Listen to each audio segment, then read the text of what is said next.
আমি তো জবও করি না বা ইউটিউব থেকেও এত টাকা পাই না। তাহলে এত কিছু কেনাকাটা করলাম কিভাবে? হ্যালো এভরিওয়ান, আসসালামু আলাইকুম। সবাইকে ওয়েলকাম জানাচ্ছি আমার নতুন আরেকটি লাইফস্টাইল ব্লগ ভিডিও দেখার জন্য। আশা রাখছি যে যেখান থেকে আজকে আমার নতুন আরেকটি লাইফস্টাইল ব্লগ ভিডিও দেখছেন, আল্লাহর অশেষ রহমতে সবাই বেশ ভালো আছেন।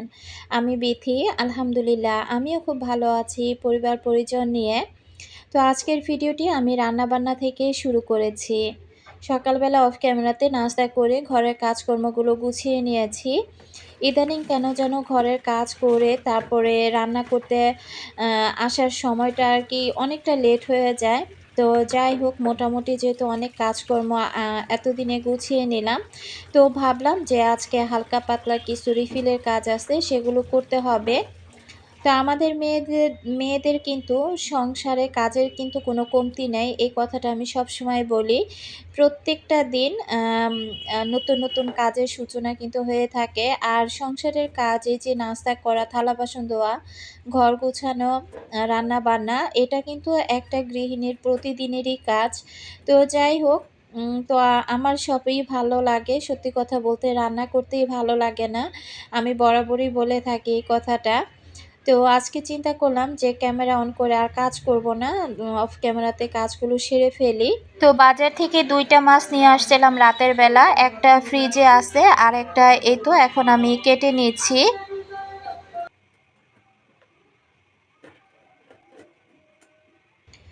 তো মাছটা ইচ্ছে হচ্ছিল যে একদম ভালো করে ভেজে, তার সাথে পেঁয়াজ ভেজে বেগুন ভাজি করে তারপরে গরম, গরম ভাত রান্না করে খাই।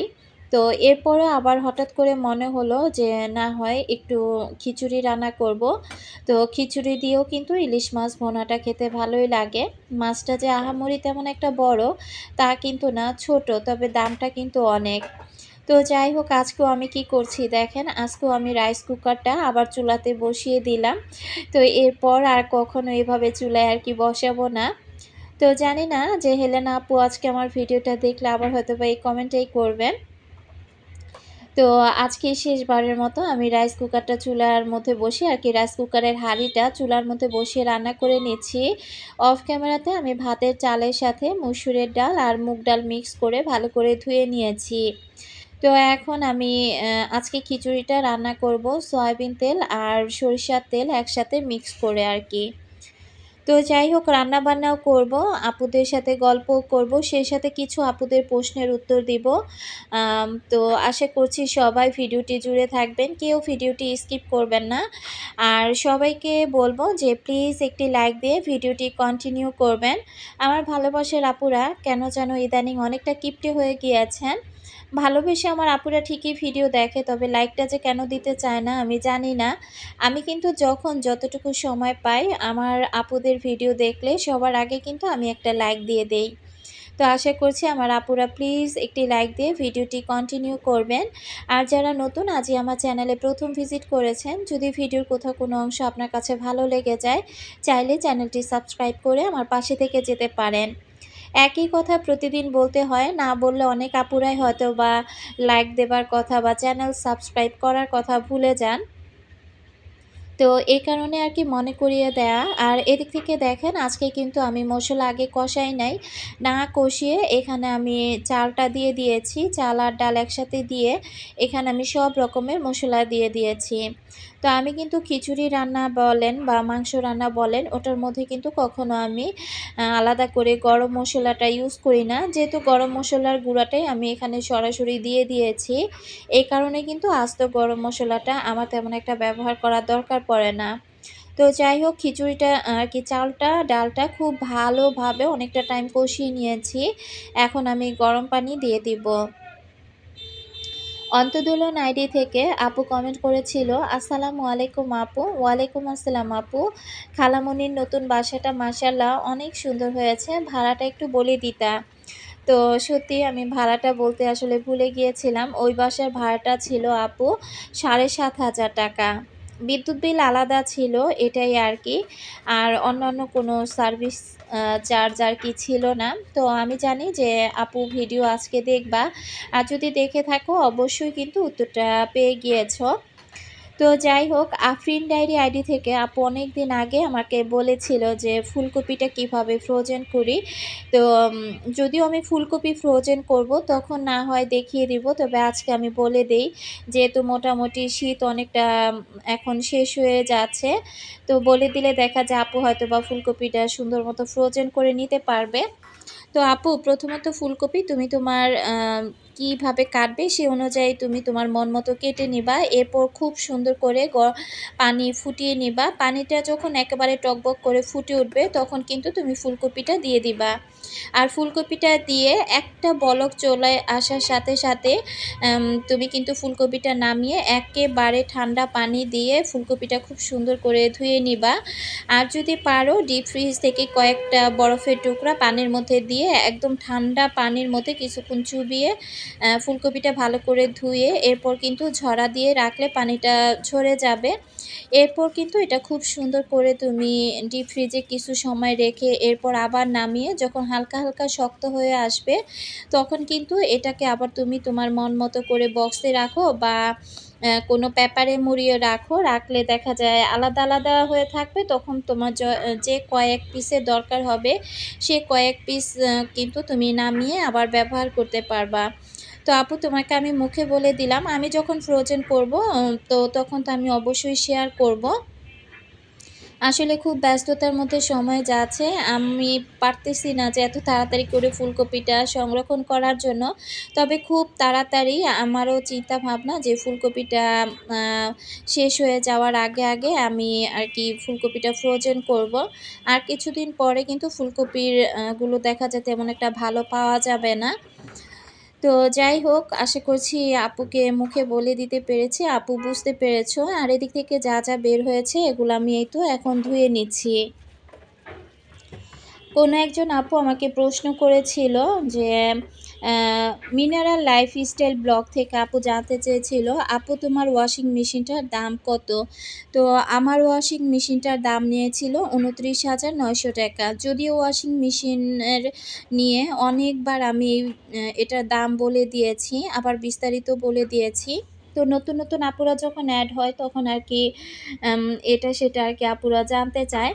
তো আমি কিন্তু আমার ডিম শেষ হয়ে গিয়েছিল। তো এই সাদা ডিমটা আনা হয় না অনেকদিন যাবৎ।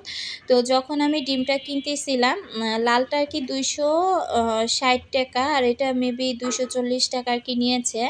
তো ২০ টাকা কম আর বেশি। তো বললাম যে ঠিক আছে, যে তাহলে এই সাদা ডিমটাই দেন।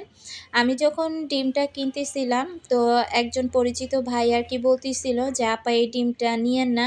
এই ডিমটা ভালো না। খেতে আর কি ভালো লাগে না।" তো দোকানদার বারবার বলতেছিল যে, "না, সব ডিমই খেতে ভালো লাগে।" তো দোকানদারের কথা শুনে তো কিনে নিয়ে আসলাম। আর এখানে প্রায় ১০০ টাকার কোয়েল পাখির ডিম কিনে নিয়ে আসছি। তো কোয়েল পাখির ডিম খাওয়া কিন্তু খুবই ভালো। তো এই ডিমগুলো কিন্তু আমি ধুয়ে নিব। তো দোকানদারকে আমি বলেছি যে, ঠিক আছে, একবার নিয়ে দেখি, যদি খেতে ভালো না লাগে তাহলে পরবর্তীতে হয়তোবা এই ডিমটা আর আনবো না।" তো আমি তো জানি না যে আসলে এই সাদা ডিমটা খেতে কেমন লাগে। তো সবসময় তো লাল ডিমটাই আমি কিনে আনি। আর ডিম আনলে আমি সবসময় কিন্তু ডিমগুলো এভাবে ভালো করে ধুয়ে এরপর কিন্তু ডিমগুলো আমি ফ্রিজে রাখি। আসলে ডিম না ধুয়ে ফ্রিজে রাখতেই আমার কেমন যেন অস্বস্তি লাগে। কারণ বিভিন্ন খাবার-দাবার যেহেতু ফ্রিজের মধ্যে রাখা হয়, আর ডিমের মধ্যে কিন্তু অনেকটা ময়লাও থাকে। তো এদিক থেকে কোয়েল পাখির ডিমগুলো আগে ধুয়ে নিলাম। এরপর আমি সাদা ডিমগুলো ধুয়ে নেব। আচ্ছা, একজন আপু কমেন্ট করেছে, আপুর আইডির নাম হচ্ছে জুবাইদাস ব্লগিং। আপু কমেন্টে লিখেছে, "আপু তুমি এত ভালো কেন বলো?" তো আপু, সত্যি কথা বলতে আসলে আমি যে মানুষটা ভালো সেটা তুমি হয়তোবা বলেছো ভালো। তো আমি যে সবার কাছে ভালো তাও কিন্তু না। অনেক অনেক মানুষের কাছেও কিন্তু আমি খারাপ। তো যাই হোক, একটা মানুষের কাছে একটা মা মানুষ কিন্তু সবার কাছে ভালো হতেও পারে না। তো তারপরে তোমাকে অসংখ্য ধন্যবাদ জানাচ্ছি। হয়তোবা আমাকে তোমার ভালো লেগেছে বিধায় তুমি বলেছ যে আমি এত ভালো কেন? তো যাই হোক, এখন ডিমগুলো ধুয়ে নিচ্ছি।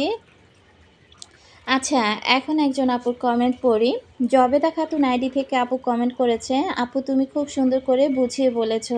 তোমাকে অনেক অনেক ধন্যবাদ আপু। আপু একটা কথা বলি, কিছু মনে করো না। তুমি যে এই কয়েকদিন এত কিছু কিনলা, এত টাকা কোথায় পেলা? কিছু মনে করো না আপু। তুমি তো জব করো না আর YouTube থেকেও এত বেশি টাকা পাও না। তাহলে তুমি এত কিছু কিভাবে কিনলা?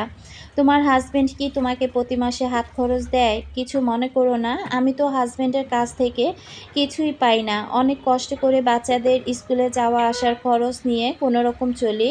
আর সংসারের টুকটাক জিনিসপত্র কিনি, যেটা খুব বেশি জরুরি উম আ বা না কিনলেই নয়। তো প্রথমত জুবেদা খাতুন আপুকে অসংখ্য ধন্যবাদ জানাচ্ছি। তো আসলে আপু সবার হাসব্যান্ডের কিন্তু এক হয় না। আবার সবার হাসব্যান্ডের ইনকামও কিন্তু এক হয় না। আমি গত কয়েকদিনে কিন্তু সত্যি বলতে অনেক কিছু কেনাকাটা করেছি। আর এই কেনাকাটাগুলো আমার একেবারে পছন্দের তালিকার মধ্যে ছিল। হ্যাঁ, আমি জব করি না বা আমি YouTube থেকেও এত টাকা ইনকাম করি না।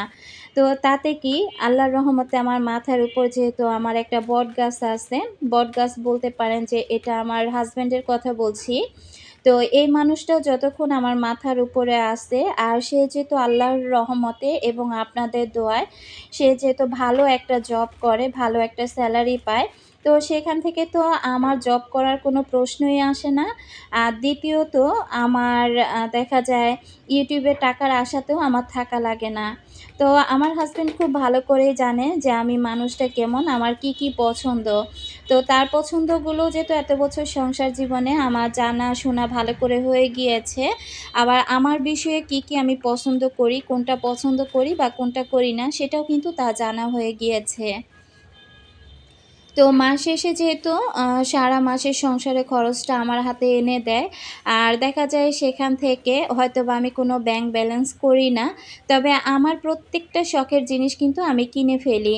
তো আমরা মেয়েরা কিন্তু খুব টেকনিক করে সংসার চালাই। আবার সেখান থেকে সংসারটা চালিয়ে তারপর কিন্তু নিজেদের পছন্দের জিনিসগুলো কেনাকাটা করি। তো আল্লাহর রহমতে আমার জবেরও দরকার হয় না বা YouTube এর পেমেন্টের পাওয়ারও কোনো প্রয়োজন পড়ে না যে সেটা পেলে তারপরে আমার শখগুলো মিটাতে হবে। তারপরে প্রতিটা মেয়ের ইচ্ছা থাকে যে নিজের ইনকামের টাকা দিয়ে কিছু কেনাকাটা করার জন্য। তবে ইনশাআল্লাহ আমি যেহেতু YouTube এর পেমেন্ট পেয়েছি এবং আপনাদের সাথে সেই ভিডিওটা হয়তোবা ২-১ এর মধ্যেই শেয়ার করব। আর YouTube এর পেমেন্ট পেয়ে আমি কি করেছি না করেছি সেগুলো তো অবশ্যই আপনাদের সাথে শেয়ার করব। তো আপু আপনাকে আর কি বলবো? আসলে আপনি কমেন্টটা এমনভাবে করেছেন যে মনে হচ্ছে যে আসলে আমি যে এই যে কেনাকাটাগুলো করেছি, মনে হচ্ছে যে আমাকে দেয়ার মতো এমন কোনো মানুষ নাই। আমাকে দেয়ার মধ্যে সত্যি কথা বলতে আমার হাসব্যান্ডই একাই যথেষ্ট। তো আপনাদের সবার দোয়াতে আল্লাহর রহমতে তার যে ইনকাম সোর্স সেটা দিয়ে আমার মতো মানুষ মাসে যদি দেখা যায় আমি ৪-৫ হাজার টাকার জিনিস প্রতি মাসেও কিনি না, তাহলেও তার হয়তোবা তেমন একটা গায়ে লাগবে না। তবে আমরা যেহেতু মধ্যবিত্ত ফ্যামিলি, অনেক কিছু হিসেব-কিতেব করে কিন্তু আমাদের এটা সেটা কিনতে হয়। গত ১ বছরে আমি কিন্তু কোনো কিছু কেনাকাটা করি নাইকা। তার একটা কারণও ছিল। যেহেতু তার জব ছিল না। জব না থাকাকালীনও আমি চাইলে পারতাম প্রতি মাসে আমি ২ টা, ১ টা, ৩ টা জিনিস কিনতে। কিন্তু আমি ইচ্ছাকৃতভাবে কিনি নাই। কারণ আমি সবসময় চেয়েছিলাম যে যখন আমার ঘরে যে টাকাটা সে আমার হাতে এনে দিত, ওই টাকাটা দিয়ে যেন আমার কোনো জায়গায় ঠেকতে না হয় বা কারো কাছে হাত পাততে না হয়। তো সেখান থেকেই কিন্তু হিসেব করে আমি চলেছি। আর এই কারণে কিন্তু গত ১ টা বছর আমি কিনি নাই। একটা মানুষ তখনই কেনাকাটা করে যখন সে চলে ফিরে খাওয়া-দাওয়া করে আ তার একটা বাড়তি কিছু টাকা থাকে, তখনই কিন্তু সে মানুষটা কেনাকাটা করতে পারে। তো হয়তোবা আপু আপনার হাসব্যান্ডের আসলে কেমন ইনকাম বা তার ইনকাম সোর্স কোথা আমি তো জানি না। তো দেখা যায় অনেক স্বামীরা লাখ টাকা বেতন পেয়েও দেখবেন স্ত্রীর হাতে টাকা পয়সা দেয় না। আবার অনেক হাসব্যান্ডরা দেখবেন দিন শেষে ৳১০০ ইনকাম করেও কিন্তু স্ত্রীর হাতে এনে দেয়। আর একজন স্ত্রী সেই টাকাটাকেই কিন্তু দেখবেন যে খুব সুন্দর করে দেখা যায় সংসারও চালায়। আবার যদি পারে সেখান থেকে সে ৳৫ ব্যাংকে রাখার চিন্তা ভাবনা করে। তো একটা মেয়ে মানুষ চাইলে কিন্তু সব কিছুই করতে পারে। আপু হয়তোবা নতুন আমার ভিডিওগুলো দেখছেন। তো ভিডিওগুলো যখন দেখবেন প্রতিনিয়ত, দেখতে, দেখতে হয়তোবা আমার প্রতি কোনো একটা ধারণা আপনার এসে যাবে। তো না আপু, আপনার কথাতে আমি কোনো কিছুই মনে করি নাই। আর দেখেন, একটা কমেন্টে রিপ্লাই দিতে গিয়ে আমি কিন্তু এদিক থেকে ভিডিও রিলেটেড কোনো কথাই বলতে পারলাম না। টুকটাক কিছু বাজার করেছিলাম, সেই বাজারগুলো সুন্দর করে রিফিল করে আবার জায়গা মতো গুছিয়ে নিলাম। আসলে বাসায় এখন কিন্তু কারেন্ট নাই। তো এর মধ্যে জবাও চলে আসছে, বারবার বলতেছিল আমাকে খেতে দাও। তো খিচুড়িটা দেখেন এত সুন্দর হয়েছে। সত্যি কথা বলতে পোলাও বা খিচুড়ি উম অথবা বিরিয়ানি, এই রান্নাগুলো কিন্তু রাইস কুকারে খুব সুন্দর হয়। তো মাছ ভুনাটাও কিন্তু খুব সুন্দর হয়েছিল। আবার খেতেও কিন্তু মজা হয়েছে। তো যাই হোক, এখানে আমি আবার পেঁয়াজ কেটে নিয়েছি। তো জব আবার বলতেছিল যে ওকে খাইয়ে দেওয়ার জন্য। তো চিন্তা করলাম যে ঠিক আছে, ওর সাথে আমিও একটু খেয়ে নিবো। তো এই কারণে কিন্তু আমি আবার পেঁয়াজটা নিয়ে নিলাম। তো ইদানিং কিন্তু ২ মেয়ে শুধু বায়না করে ওদেরকে যেন আমি হাতে ধরে একটু খাইয়ে দেই, আমার হাতে আরকি। তো এখন দেখা যায় দিনের বেলা না হলেও রাতের বেলা মেয়েদেরকে আমার হাতেই কিন্তু খাইয়ে দিতে হয়। তো কারেন্ট যেহেতু চলে গিয়েছে, ঝোলটা পরিমাণে বেশি রয়ে গিয়েছে। যখন কারেন্ট আসবে ঝোলটা আবার আমি একটু জাল করে টানিয়ে নেব, তাহলেই ঠিকঠাক হয়ে যাবে। তো এর মধ্যে জব আবার বলল যে, "মা ২ টা শসা নাও।" তো শসা ছিল না, আমি বাসায় ক্ষীরাই ছিল। তো সেটাই ভালো করে কেটে নিলাম। তো এই তো ছিল আজকের ভিডিও। এখানেই বিদায় নিচ্ছি। আল্লাহ হাফেজ।